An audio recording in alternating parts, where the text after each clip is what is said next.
2025, la région du Moyen-Orient a basculé dans une nouvelle phase de confrontation directe. Tôt le matin, Israël a déclenché une offensive militaire de grande envergure contre l'Iran, baptisée « Lion rugissant ». Selon des sources militaires, près de 200 avions de combat, accompagnés de drones sophistiqués et d'armes de précision, ont été mobilisés pour cette opération complexe. L'attaque a visé une centaine de cibles stratégiques réparties sur l'ensemble du territoire iranien. Des commandos du Mossad, infiltrés sur le sol iranien, auraient joué un rôle de soutien crucial dans la coordination et la réussite de ces frappes chirurgicales, marquant une escalade significative dans le conflit qui oppose les deux puissances régionales depuis des décennies. Les cibles de cette offensive étaient principalement des sites liés au programme nucléaire et militaire de l'Iran. L'installation d'enrichissement d'uranium de Natanz a été particulièrement touchée. Sa section en surface, incluant les infrastructures électriques essentielles et une zone d'enrichissement à 60%, a été détruite. Bien que les installations souterraines n'aient pas été directement atteintes, la perte d'alimentation électrique pourrait paralyser leurs activités. Des explosions ont également été rapportées à proximité des sites nucléaires de Fordo et d'Ispahan. Parallèlement, des dizaines de radars, de lanceurs de missiles solaires et d'autres infrastructures militaires ont été anéantis, tandis qu'un incendie majeur s'est déclaré à l'aéroport Mehrabad de Téhéran. L'impact humain de l'attaque israélienne a été considérable. Les autorités iraniennes ont communiqué un bilan officiel faisant état de 78 morts et plus de 320 blessés, précisant que la majorité des victimes étaient des civils. Cependant, les pertes au sein de l'appareil sécuritaire et scientifique iranien sont encore plus lourdes et stratégiquement dévastatrices. Des informations confirmées par plusieurs agences de presse internationales rapportent la mort de plusieurs hauts responsables, dont le chef d'état-major Mohammad Bagheri et le chef des gardiens de la révolution Hossein Salami. Le chef du programme balistique, Amir Ali Hajizadeh, ainsi que plus de 20 autres commandants et 6 scientifiques nucléaires, figureraient également parmi les victimes.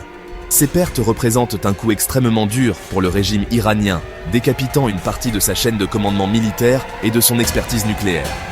La précision et l'ampleur de l'opération Lion rugissant démontrent une capacité de renseignement et une puissance de frappe israélienne qui dépasse ce qui avait été observé jusqu'à présent. L'attaque a non seulement neutralisé des capacités militaires et nucléaires iraniennes, mais elle a aussi envoyé un message sans équivoque sur la détermination d'Israël à empêcher l'Iran de se doter de l'arme nucléaire, quel qu'en soit le prix. La question qui se posait alors n'était pas de savoir si l'Iran allait riposter, mais quand et avec quelle intensité. La réponse de l'Iran ne s'est pas fait attendre. Dans la nuit du 13 au 14 juin, le ciel israélien s'est illuminé sous le feu des représailles. Téhéran a lancé une attaque massive, déclenchant 2 vagues successives de missiles balistiques et plus d'une centaine de drones armés en direction du territoire israélien. Le guide suprême, l'ayatollah Ali Khamenei, avait promis une vengeance douloureuse, et cette promesse s'est traduite par une démonstration de force visant à frapper directement le cœur de l'État hébreu. Les sirènes d'alerte ont retenti dans de nombreuses villes, de Tel Aviv à Jérusalem, semant la panique parmi la population civile et la forçant à se précipiter vers les abris antimissiles. Malgré les performances des systèmes de défense israéliens, notamment le dôme de fer, et le soutien des forces américaines dans la région pour intercepter les projectiles, plusieurs missiles ont réussi à percer ce bouclier protecteur. Des impacts directs ont été signalés dans des zones résidentielles densément peuplées à Tel Aviv, Ramat Gan et Rishon LeZion. Des immeubles d'habitation et des maisons individuelles ont subi des dommages importants, témoignant de la violence des explosions. Un missile tiré par les alliés houthis de l'Iran depuis le Yémen a également atteint la ville d'Hébron, en Cisjordanie, ajoutant une nouvelle dimension géographique à la confrontation. Le bilan humain de cette contre-attaque iranienne s'est rapidement alourdi. Les services d'urgence israéliens ont fait état d'au moins 3 morts et de plus de 80 blessés. 2 des victimes ont été tuées dans l'effondrement de leur immeuble à Rishon LeZion. Parmi les blessés, 2 personnes se trouvaient dans un état critique, tandis que de nombreux autres souffraient de blessures de gravité variable.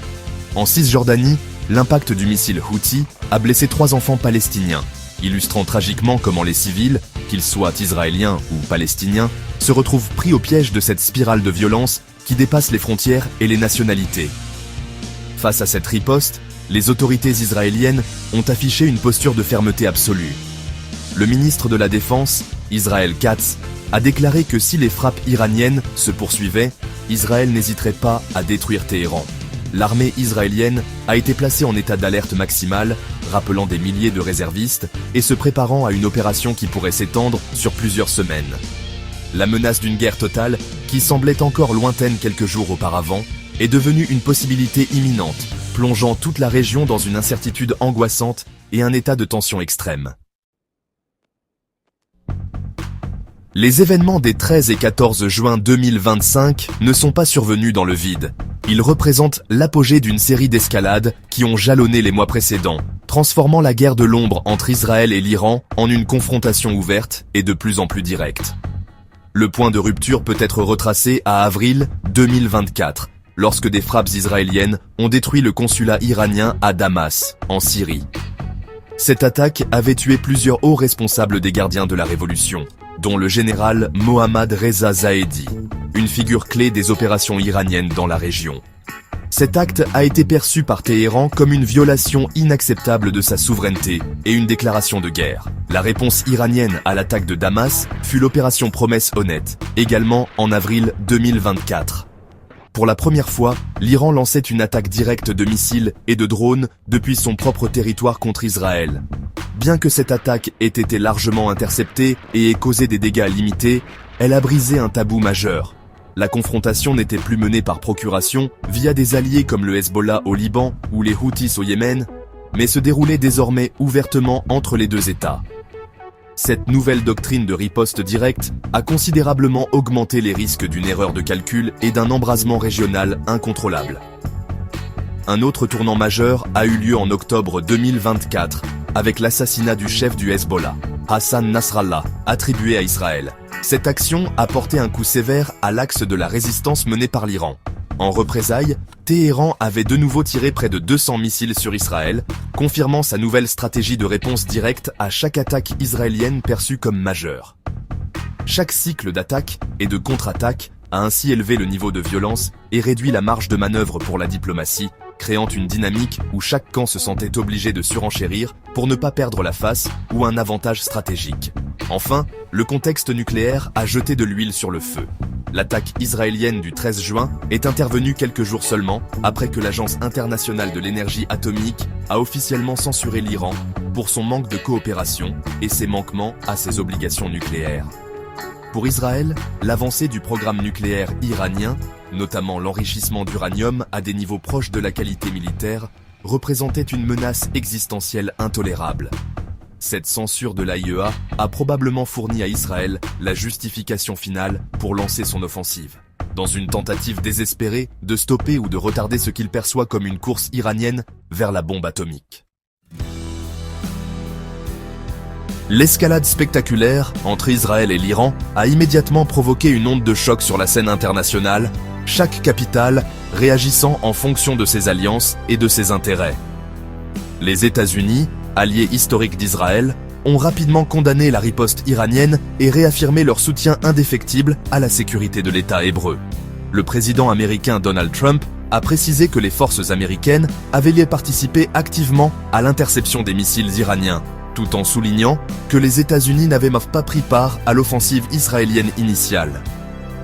Dans un appel à la désescalade, il a également exhorté à une reprise des négociations sur le dossier nucléaire, une position reflétant la complexité de la situation pour Washington. En Europe, les principales puissances ont également exprimé leur soutien au droit d'Israël à se défendre, tout en manifestant une profonde inquiétude face au risque d'une guerre généralisée. La France, le Royaume-Uni et l'Allemagne ont condamné les attaques iraniennes, mais ont appelé toutes les parties à la plus grande retenue. Ces pays, bien que reconnaissant la menace que représente le programme nucléaire iranien, entretiennent des relations parfois tendues avec le gouvernement israélien et craignent qu'une nouvelle guerre au Moyen-Orient n'ait des conséquences déstabilisatrices mondiales, notamment sur les prix de l'énergie et les flux migratoires. Le prix du baril de pétrole a d'ailleurs connu une hausse immédiate après les frappes. Au niveau multilatéral, l'Organisation des Nations Unies a tenté de jouer son rôle de médiateur. Le secrétaire général, Antonio Guterres, a lancé un appel pressant à un cessez-le-feu immédiat et à la reprise du dialogue pour éviter le pire. À la demande de l'Iran, le Conseil de sécurité de l'ONU s'est réuni en urgence pour discuter de la crise. Cependant, les profondes divisions entre ses membres, notamment entre les États-Unis et d'autres puissances, ont limité sa capacité à prendre des mesures contraignantes, laissant la voie libre à une potentielle poursuite des hostilités sur le terrain. Aujourd'hui, 14 juin 2025, la situation demeure extrêmement volatile. Les menaces de part et d'autre continuent de fuser, et le risque d'une guerre régionale, entraînant d'autres acteurs comme le Liban ou la Syrie, est à son plus haut niveau depuis des années. Les alliés de l'Iran, comme le Hezbollah, affaiblis par des pertes récentes, sont restés relativement silencieux, mais leur implication future reste une inconnue majeure. Le monde retient son souffle, suspendu aux décisions qui seront prises à Tel Aviv et à Téhéran.